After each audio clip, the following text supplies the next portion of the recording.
इस बार का तो नारा है बहुत, अब की बार 400 के पार। क्यों है नारा? क्यों है नारा? अब संविधान चेंज करने की बात की जा रही करी जाना, आनंद हेंगड़े है ना, उनके आनंद हेगड़े, हाँ जी। बिल्कुल उनके ऊपर कार्रवाई हुई। जो आज लड़ाई ही तो दो विचारधाराओं की है, दो विचारधारा, संविधानवाद बनाम संघवाद की लड़ाई है। आज अन्याय बनाम न्याय की लड़ाई है। आज बेरोजगार बनाम रोजगारी की लड़ाई है। आज महिला सम्मान बनाम महिला शोषण की लड़ाई है। आज किसान बनाम उग्रवादी की लड़ाई है। क्या नाम हुआ आपका? मेरा नाम सुमित शर्मा है। मैं भी उसी जाति से आता हूँ, ब्राह्मण जाति से, लेकिन मैं किसके सपोर्ट हूँ? ब्राह्मण का विरोध नहीं, मैं ब्राह्मणवाद के खिलाफ हूँ सर, ब्राह्मण के खिलाफ नहीं हूँ सर, ब्राह्मणवाद के खिलाफ हूँ। मैं अम्बेडकरवाद के भी खिलाफ हूँ। इसे तो बात करोगे तो फिर मैं तो दलितवाद और मुस्लिमवाद के भी खिलाफ हूँ। वाद के खिलाफ हूँ मैं। जो भाईचारे की बात करेगा उसके साथ हूँ मैं। जो कलम और किताब की बात करेगा उसके साथ हूँ मैं। महिलाओं को जो विश्व पटल पे अपना नाम रोशन कर दिया भारत को, उसको सड़क पे घसीटने का काम नहीं करता। इसलिए इस बार जो वोट पड़ेगा, महिलाओं को जो सड़क पे घसीटा जा रहा है उसके मान सम्मान के लिए पड़ेगा। नमस्कार दोस्तों, लोकसभा चुनाव 2024 को लेकर के हम जनता से जानने की कोशिश करेंगे। इस समय हम दिल्ली के चांदी चौक पर मौजूद हैं, जहां एक तरफ जो एनडीए गठबंधन है, वहीं जो है राहुल गांधी, कांग्रेस नेता राहुल गांधी लगातार न्याय यात्रा कर रहे हैं। वो युवाओं के बारे में बहुत सारी गारंटी दे रहे हैं, आदिवासियों के लिए गारंटी दे रहे हैं। इस सभी मुद्दे पर हम चर्चा करेंगे। हमारे साथ कुछ युवा जुड़ चुके हैं। प्रधानमंत्री दौरा कर रहे हैं, वो अपना जो उनकी जो छवि है वो छवि सुधारने के लिए दौरा कर रहे हैं। दूसरी तरफ राहुल गांधी जी का दौरा कर रहे हैं, वो बात कर रहे हैं भागीदारी निश्चितता की, वो बात कर रहे हैं बराबरी की, समानता की और न्यायिक संगत की। जिस तरह से राहुल गांधी जी ने, आपने देखा हुआ, आदिवासियों के लिए भी बहुत बड़ा ऐलान किया उन्होंने कहा कि जो आदिवासियों की जमीन की बात करते हैं आदिवासी लोग, उनके लिए उन्होंने ये बात किया कि जिन आदिवासियों का जमीन उद्योगपतियों ने लिया है, उनके जमीन के जितने बकाया हैं, उन बकायाओं को 1 साल के अंदर भुगतान किया जाएगा जब इंडिया गठबंधन की सरकार आएगी। यानी इनका जो क्लेम होगा वो 1 साल में निपटारा हो जाएगा। दूसरा सबसे बड़ा उन्होंने जो आदिवासी भाइयों के लिए उन्होंने जो ऐलान किया, उन्होंने कहा कि आपके जल जंगल जमीन के ऊपर जो क्लेम्स है, जैसे आपको पता छत्तीसगढ़ के अंदर आंदोलन चल भी रहा है जमीन को लेकर, तो उन्होंने कहा एक कमेटी बनाई जाएगी। उस कमेटी का दायित्व होगा कि 6 महीने के अंदर वो रिपोर्ट दे सरकार को, उस रिपोर्ट के आधार पे काम किया जाएगा। जो मतलब अस्वीकृत हुआ है, उनकी जो क्लेम को अस्वीकृत की गई, उसको फिर से जो है स्वीकृति किया जाएगा उन कमेटी के आधार पे, जो कमेटी का जो सुझाव आएगा। और तीसरी बात उन्होंने कहा, आदिवासी पिछड़े सबके लिए उन्होंने कहा जो आरक्षण इन्होंने दिया, 10% आरक्षण देकर एक विशेष जाति को खुश करने के लिए, जैसे भारतीय जनता पार्टी ने काम किया, तो उन्होंने कहा जब आरक्षण का अवधि जो है 50% का आंकड़ा पूरा कर गया, तो फिर तो हम सबको हिस्सेदारी देंगे उसकी संख्या के आधार पे। मतलब पिछड़े वर्ग की जो आबादी है 52%, तो उसको उसके हिसाब से आरक्षण मिलेगा। SC ST की जितने उसके हिसाब से आरक्षण मिलेगा। मतलब पूरे देश में जो आरक्षण की जो सीमा है, वो सीमा 50% से बढ़ा दी जाएगी, जिससे जिसको जितनी हिस्सेदारी उसको उतनी भागीदारी का निश्चितता होगा। और सबसे बड़ा उन्होंने ऐलान एक और कहा महिलाओं को लेकर, उन्होंने कहा महालक्ष्मी योजना चलाया जाएगा अगर इंडिया गठबंधन की सरकार आती है तो। उसके तहत जो महिलाएं बेरोजगार हैं उनको 1 लाख रुपए प्रति वर्ष दिया जाएगा, सशक्त होने के लिए, मजबूत होने के लिए। और जो महिला कामगार है उसके लिए भी उन्होंने योजना का आह्वान किया। उन्होंने कहा क्या योजना? जो महिला कामगार महिला जो दूसरे प्रदेश या दूसरे शहर में रहती है, उनके लिए सावित्रीबाई फुले आवास बनाया जाएगा, जिनसे उनको रहने में कोई दिक्कतें नहीं आएगी और सिक्योरिटी मिलेगा सरकार के द्वारा। ये सारी ऐसी योजनाएं दी गई। हर गांव में जो मैत्री योजना चलाया जाएगा, जिस मैत्री योजना के तहत हर गांव में एक महिला, जो गांव के महिलाएं हैं उनको सशक्त करने के लिए उनके योजनाओं पे काम करेगी। अब ये बताइए, ये योजनाएं सही है या वो योजना सही है जो संविधान को खत्म करने की बात करता है? हमारे देश के प्रधानमंत्री भी तो दिल्ली के लाल किला के प्राचीर से कहते हैं, महिला सशक्तिकरण की बात करते हैं, महिला के सम्मान की बात करते हैं, लेकिन उसका क्या रिजल्ट है, नतीजा क्या है? वो फिर सपोर्ट बृजभूषण सिंह को करते हैं, जो जिसके ऊपर आरोप लगता है महिला शोषण का। वो सपोर्ट करते हैं चिन्मयानंद का, वो सपोर्ट करते हैं कुलदीप सेंगर का, वो सपोर्ट करते हैं IIT VHU के अंदर जो छात्रा के साथ रेप, वो उसका सपोर्ट करते हैं जो उसके अपराधी हैं। वो सपोर्ट करते हैं हाथरस कांड में जो रेपिस्ट है उसका सपोर्ट करते हैं। ये सपोर्ट वो तमाम दिल्ली के अंदर जो घसीटा गया, उनके बीजेपी के जो कार्यकर्ता मंडल अध्यक्ष था उसका सपोर्ट करते हैं। ये सपोर्ट उन लोगों का करते हैं जो महिलाओं का शोषण करता है। अगर ये महिलाओं का शोषण करते हैं, नहीं करते, महिलाओं की बात करते, सशक्त की बात करते, तो आज ये नतीजा नहीं आता। महिलाओं को जो विश्व पटल पे अपना नाम रोशन कर दिया भारत को, उसको सड़क पे घसीटने का काम नहीं करता। इसलिए इस बार जो वोट पड़ेगा, महिलाओं को जो सड़क पे घसीटा जा रहा है उसके मान सम्मान के लिए पड़ेगा।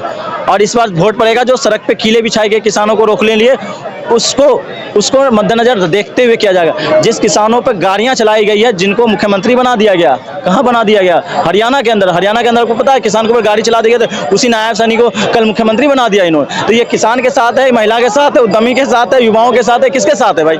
ये उन लोगों को तो सड़क पे लाके खड़ा कर दिया।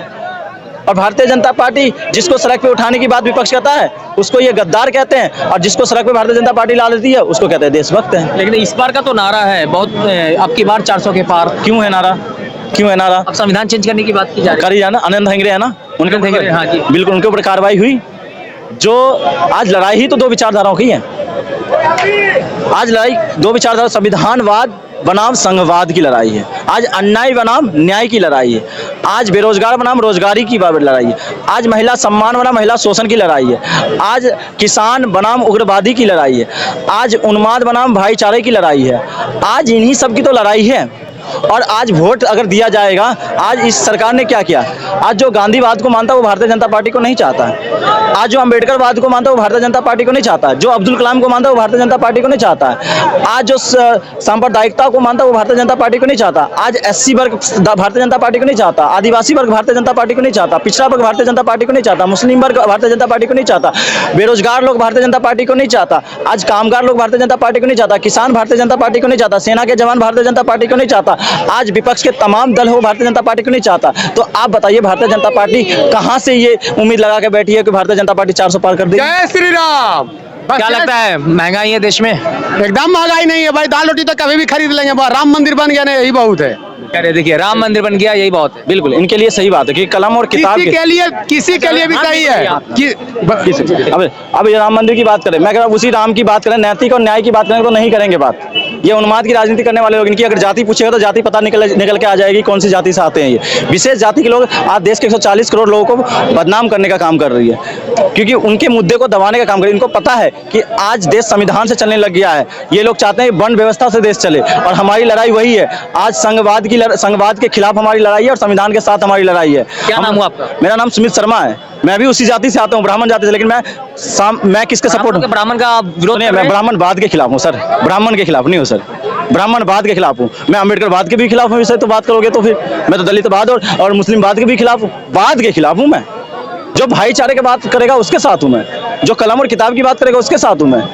जो लोकतंत्र को बनाने की बात करेगा मैं उसके साथ हूँ। जो संविधान की बात करेगा उसके साथ हूँ।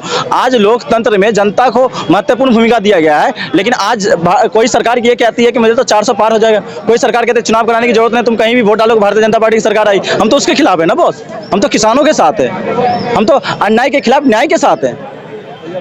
तो क्या लगता है कि राहुल गांधी जो न्याय यात्रा कर रहे हैं उसमें जो मुद्दे उठा रहे हैं, तो क्या वो मुद्दे सही हैं? देखिए, क्या आपको मुद्दा सही नहीं? आप महालक्ष्मी योजना का लाभ जिससे महिला सशक्त हो, वो मुद्दा सही नहीं है क्या? लगातार आवाज उठाते जा रहा है कि 70 साल में जो है कांग्रेस की सरकार ने लूटा है देश को, और जितना उन्होंने लूटा है उससे कहीं ज्यादा विकास कर दिया 10 साल में भाजपा सरकार ने। बिल्कुल, अगर कांग्रेस ने लूटा है तो उन्हीं कांग्रेसियों को तो भारतीय जनता पार्टी ने संरक्षण दिया। हमारी लड़ाई उन कांग्रेसियों से था जो कांग्रेसी आज भारतीय जनता पार्टी के अंदर है। और आज जिस भारतीय जनता पार्टी को हम सपोर्ट करते हैं उस भारतीय जनता पार्टी में वो नेता तो है भी नहीं। आपको पता है, भारतीय जनता पार्टी में वो नेता है जो कांग्रेस का संरक्षण करने का काम करते थे, जो कांग्रेस की गुणगान करते थे, वो लोग है। हमारी लड़ाई उसी से। बिल्कुल सही बात है। आज बताइए, अजित पवार के खिलाफ हमारी लड़ाई थी, शुभेंदु अधिकारी के खिलाफ हमारी लड़ाई थी, हेमंत विश्व शर्मा के खिलाफ हमारी लड़ाई थी, हमारी लड़ाई येदियुरप्पा के खिलाफ थी, हमारी लड़ाई वो तमाम भ्रष्टाचारी तमाम उद्योगपतियों के खिलाफ हमारी लड़ाई थी। आज वही लोग भारतीय जनता पार्टी में, तो उनके खिलाफ तो लड़ाई रही गई हमारी। और आज जो कांग्रेसी बचे हुए हैं वो कांग्रेसी जो समानता की बात करने वाले लोग बचे हुए हैं। आज जो कांग्रेसी बचे हैं वो भागीदारी की बात करने वाले लोग बचे। आज जो कांग्रेसी बचे वो बराबरी की बात करने वाले लोग बचे, भाईचारे की बात करने वाले लोग बचे। आज जो कांग्रेसी बचे हुए हैं वो संविधान की बात करता है। कांग्रेस छोड़ के जा रहे हैं, भाजपा में ज्वाइन कर रहे हैं, वो संविधान के खिलाफ पहले भी थे और आज भी है। जनता उनके खिलाफ कल भी थी और आज भी है। तभी तो भारतीय जनता पार्टी उनको संरक्षण देने का काम करती। वो लोग गुंडा थे, वो लोग माफिया थे, वो संविधान हत्यारा थे, वो लोग तंत्र हत्यारा थे, वो लोग देश के खजाने लूट लिए। उस लोगों को भारतीय जनता पार्टी ने संरक्षण दिया। वो लोग थे जिन्होंने देश को बांटने का काम किया था, पहले भी और आज भी। ये लोग वो लोग थे जिसने कांग्रेस में रखे कांग्रेस को ही खत्म करने का काम किया था। आज राहुल गांधी जी बात कर रहे हैं तो समानता, एकता, अमान और सम्मान की बात कर रहे हैं और नौकरी और भागीदारी की बात कर रहे हैं। तो क्या लगता है वो ये सफल रहेंगे और 2024 में भाजपा सर यानी एनडीए को टक्कर दे पाएगी इंडिया? सुनिए, आज आपने सुना भी होगा अरविंद केजरीवाल जी को, राहुल गांधी जी को भी सुना होगा। अरविंद केजरीवाल जी ने भी यही बात किया। अगर आपको लगता है मैंने काम किया है तो वोट देना, नहीं काम किया तो मत वोट देना। किसी पार्टी की तरह प्रोपेगेंडा नहीं चलाने का काम कर रहे हैं कि मैंने ही सब कुछ किया है।